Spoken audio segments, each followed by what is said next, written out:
chair appeared in the kitchen. The chair has 2 legs. Unsure of it, it has to. I count them several times a day. 1, 2, and it ends there. There are 2 legs on this chair, 2, I'm sure. Yet how can there be 2 legs? How would a chair stand on 2 legs? How does it work? 1 leg on each of the back corners, yet it still stands. How are there 2 legs? How? But there is. I count them again. 1, 2. I'm not sure when it first appeared, but it's been in the kitchen for weeks now. I don't dare sit in it. I'm not sure how it would hold me. I don't want to end up like the cat. I found the cat one day, dead, its body twisted and broken under the chair. It looked like it had been crushed, its fur matted with blood. I wanted to move the chair to see if there was anything I could do, but I do not want to touch this thing.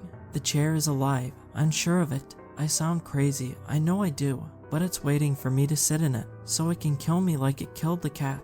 But I'm not going to give it the satisfaction. I'll never sit in that chair. 2 days ago, 2 agents knocked on my door. They were investigating something, but wouldn't tell me what. They wouldn't even show me their badges. How was I meant to know who they were? I turned them away, but they came in anyway. As soon as they saw the chair, one of them called someone, and the other spoke to me. He told me that they were going to sort everything out, and that I shouldn't panic. I could hear the man on the phone. Briefly, he mentioned something about dimensions. A scream came from my kitchen, followed by the sound of liquid spilling. We ran in, and on the floor, under the chair, was a puddle of blood and remnants of human organs. A hand was left on the floor. It's etched into my brain, and I can never unsee it. The chair has 2 legs. I counted them. 1, 2. The other agent knelt down to get a closer look. He seemed unfazed. He accidentally touched the chair slightly. It had 2 legs, then 1, then 0. I'm not talking about the chair anymore. This man began to disappear in front of me, his body contorting and morphing as blood and organs spilt from him.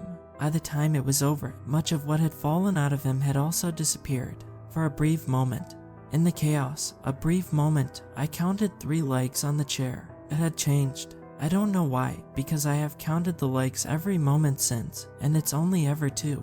1, 2, 2 legs, only 2. Why were there 3? 3 is not the same as 2. 3 and 2 are very different, and I do not understand. It's only a difference of 1, but it's also a difference of everything. How were there 3? I woke up this morning, and one of the men's heads had appeared on the floor along with the phone the man was using. I picked up the phone. It still worked. It was covered in blood. The chair still had 2 legs. I called the most recent caller. Someone answered. They thought my name was Jason. My name is not Jason. Jason, they said. I didn't pay much attention, as I had decided to count the legs of the chair again. Jason, was it the chair? Where have you been? The chair still had 2 legs, but not the same 2 legs. It was both of the back ones, but now it was one at the back and the opposite front leg. Jason, hello. The readings say the chair is still moving through the 4th dimension. We need to find it. Did you find it? My chair has 2 legs, and it's driving me insane. I'm sitting in the chair as I write this. The chair still had 2 legs this morning. I've counted 15 times since my last post. It feels harder to count them each time I do. I couldn't wrap my head around how this chair continued to stand, and it broke everything I knew. Sometimes I would count the back leg first. Sometimes I would count the front leg first. It did not change anything. 2 is always the final leg. I didn't sleep last night. I just stared at the chair. I could feel it staring back at me. I tried not to count the legs too often. Earlier today, a police officer knocked on my door. I didn't get her name whilst she was alive. She showed me a picture of Jason and his colleague and asked if I knew anything about their disappearances. I don't know if it was my pale face from living a nightmare or my bloodshot eyes from lack of sleep, but she didn't buy my no. She came in, pushing past me, and went into the kitchen. I had cleaned up the blood and guts, but it still smells terrible. She took one look at the chair and looked at me. She could sense something off about the chair, too. I knew I would sound crazy if I told her everything, and I'd get blamed for everything that's happened. That's the chair with 2 legs. I spoke calmly, whilst inside I felt anything. She did not take this as the warning I hoped it would convey, as she immediately pushed the chair to see if it would fall over. She screamed as her hand seemed to shrink, and as this effect worked its way up her arm, like someone squeezing a tube of toothpaste. She reached for her gun, instinctively using the hand that had just disappeared. Somehow, though, it worked. The gun seemingly floated in the air.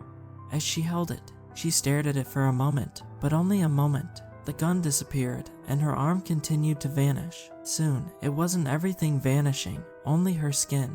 Blood poured out. This is the second time I've seen it happen. The second time I've seen the chair consume someone as if they were nothing.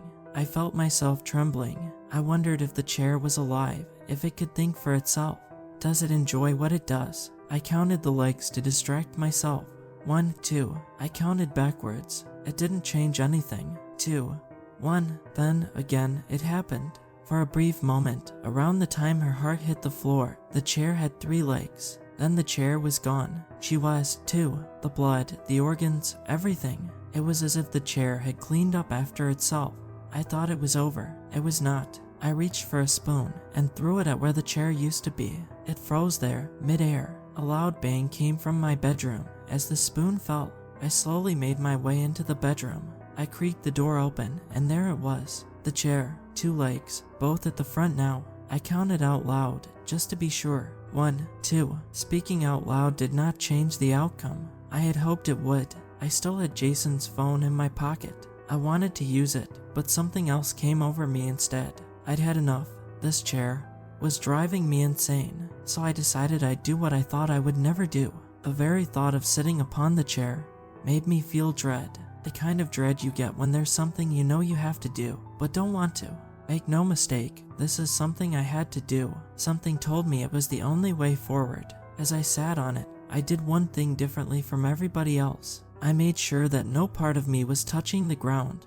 As I made contact with the chair, I jumped back into it as I sat. I think this is why the chair chose to spare me. I didn't morph, I didn't contort, but the world around me did. Walls moved, furniture shrunk and grew, holes appeared in the floor and ceiling. It slowed to a stop, and I've been too afraid to get up from this chair since. I don't want to touch this morphed world. I couldn't understand why the chair didn't consume me. I thought at first that it was torturing me, killing people in front of me yet refusing to put me out of my misery. But I know better now. I noticed I could see through my wall. There's a gaping hole, yet no debris. I could see my neighbor sitting in his dining room.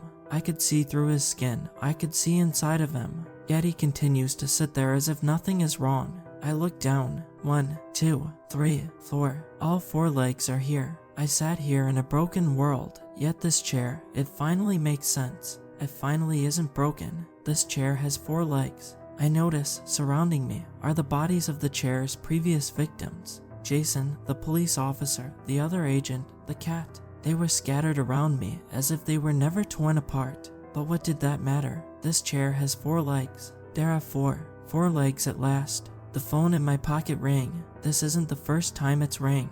I answer it now with a smile.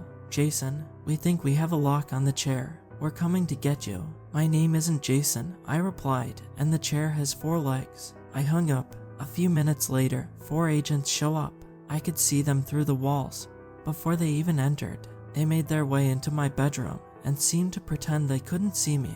One of them spoke into a radio. The chair is here, but nobody else is. He didn't know I could see through his skin. It has 2 legs. Why was he lying? It has 4. I can count them all. 1, 2, 3, 4. I spoke out loud to see if they would pretend to not hear me.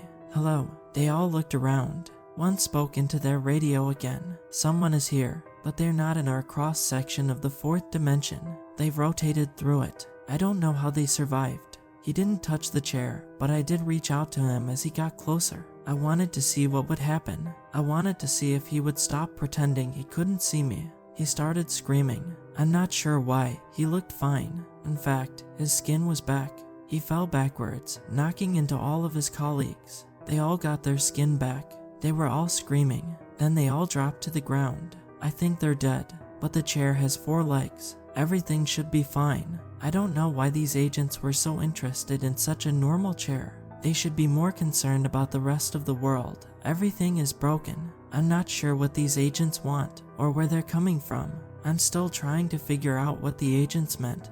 When they spoke about dimensions, they're probably going to send more agents out soon. I wonder if they'll pretend not to see me too. My chair has 4 legs, and it's keeping me sane.